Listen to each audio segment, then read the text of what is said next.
In the modern era, destroyers are among the most important warships any navy can deploy. They are the workhorses of surface combat, tasked with air defense, anti-submarine warfare, missile strikes, and escort duties. Yet, not all destroyers are created equal.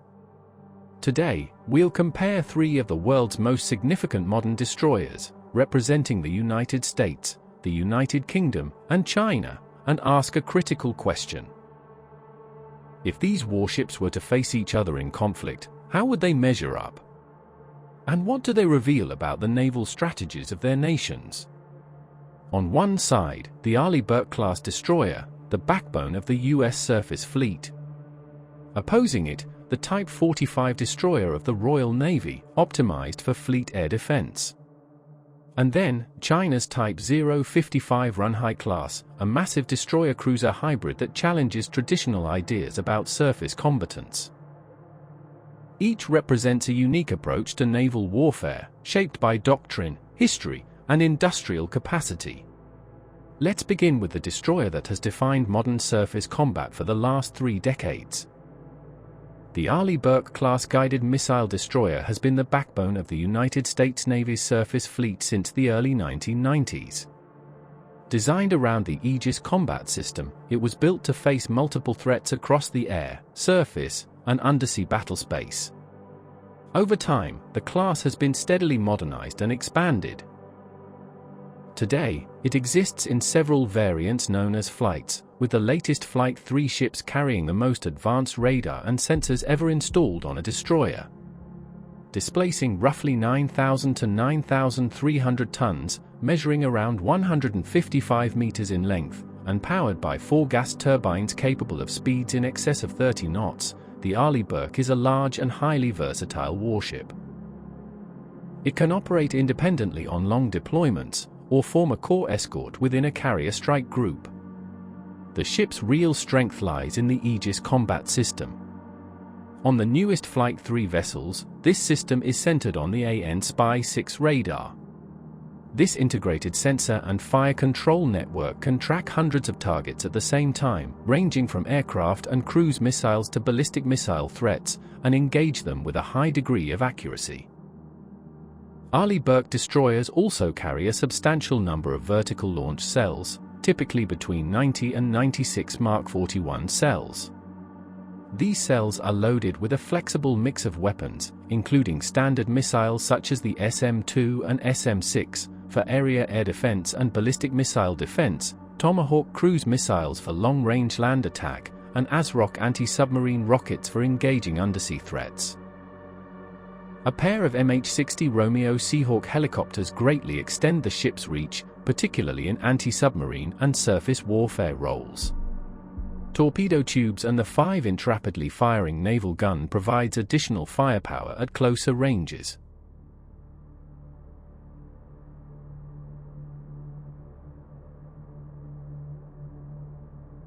Across the Atlantic sits the UK's Type 45 Daring-class destroyer, a ship born from a very different strategic vision.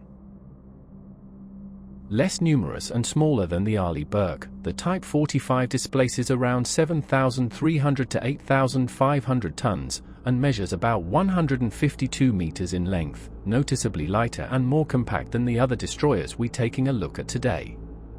Unlike the multi-role Burke, the Type 45 was built primarily for air defense, to protect carrier groups and other high-value assets from aircraft, drones, and anti-ship missiles. Its central weapon is the Sea Viper air defense system, backed by powerful sensors like the Samson Active Electronic Liskand Array and the S-1850M long-range radar. The destroyer carries 48 silver vertical launch cells for Aster surface-to-air missiles, a combination of the shorter-range Aster 15 and the longer-range Aster 30.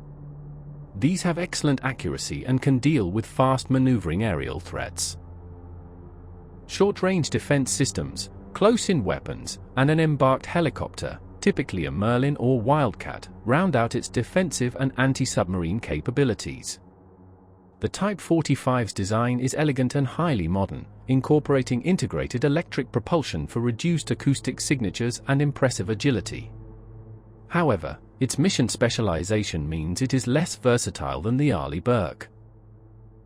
It excels at protection but carries fewer strike missiles and has less balanced anti-surface and anti-submarine firepower. In a scenario where air defense is paramount, such as shielding the fleet against massed missile attacks, the Type 45 is a serious contender.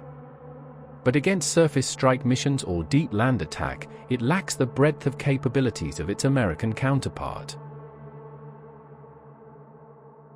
And then there's the Type 055, Renhai-class, a ship that defies easy categorization.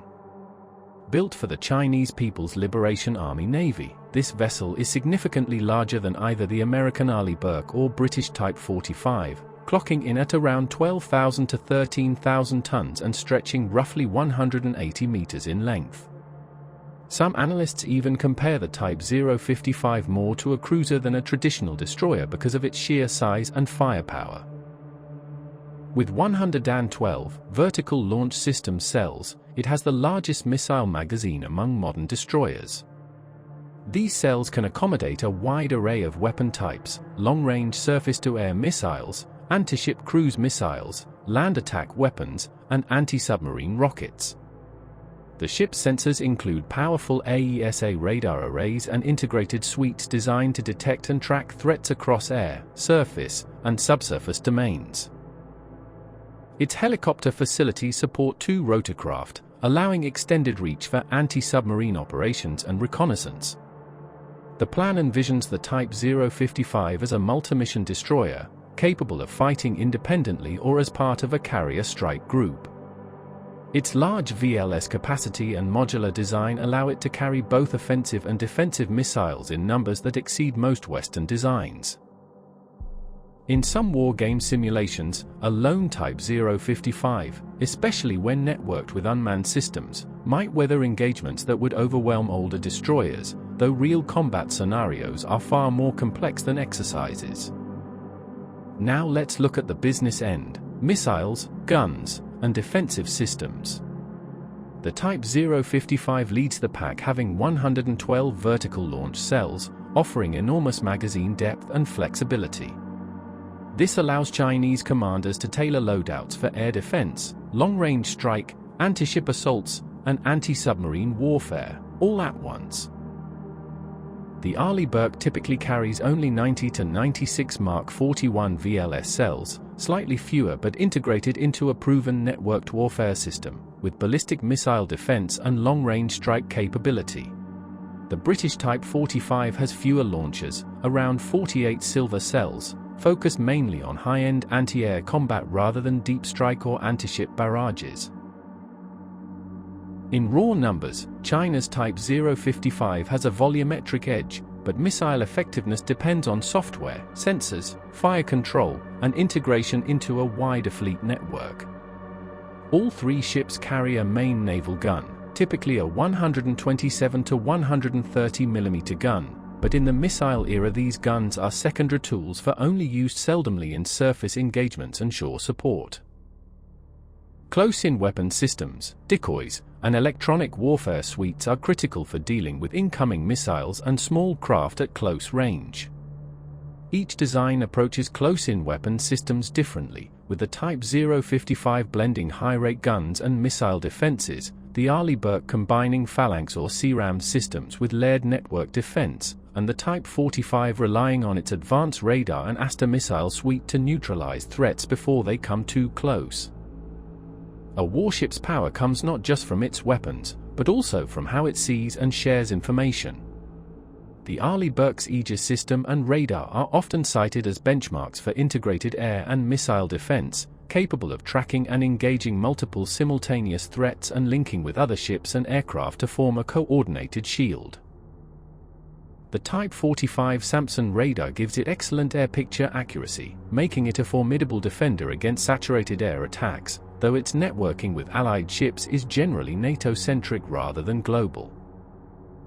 The Type 055 uses its own suite of AESA radars and sensors designed for long-range surveillance and target tracking, and aims for robust command and control fueling planned task groups, although the software sophistication and combat data links may differ from Aegis in interoperability with allies. Beyond hardware, destroyer design reflects doctrine. The US Navy favors networked multi-role ships, integrated into fleets capable of global power projection, ballistic missile defense, and precision strike. British doctrine prioritizes air security for high-value units and expeditionary forces, focusing on threats to the fleet and regional stability missions. Chinese doctrine emphasizes area denial, large salvo potential, and self-contained task group dominance, especially in contested regional waters. Each approach reveals different strategic priorities, strengths, and limitations. In sheer volume of missiles and overall displacement, the Chinese Type 055 stands tallest. Its large VLS capacity and multi-mission design make it a potent platform, especially in scenarios prioritizing firepower and sustained operations without immediate fleet support. The Arleigh Burke remains a perennial favorite for Western planners because of its integrated systems, real battle experience, global interoperability, and ballistic missile defense focus, a unique capability not fully matched by the others. The Type 45, while smaller and specialized, is a fearsome fleet defender, the shield for larger ships and carriers, but it lacks the breadth of offensive reach that the others bring. No single ship would fight in isolation. Naval combat is about squadrons and task groups, not lone battles. But if we were to sketch a hypothetical destroyer duel, the Type 055 would offer staggering firepower, the Burke would bring coordinated defense and balanced capability, and the Type 45 would excel in protecting a fleet from aerial assault. Modern destroyers are marvels of engineering and doctrine. They reflect not only technological prowess but strategic vision. The United States builds for global presence and integrated fleet warfare. The United Kingdom refines specialized, high-end air defense. China pushes for size, volume, and a multi-mission platform that may rival or exceed traditional destroyer concepts. In the years ahead, these ships, and their successors, will shape how naval power is projected, how sea lanes are protected, and how conflicts at sea are fought. They remind us that in the evolving world of maritime strategy, steel, sensors, missiles, and doctrine all matter, but preparation, integration, and adaptability will determine success. From the gun decks to the bridge, every story we tell honors those who served.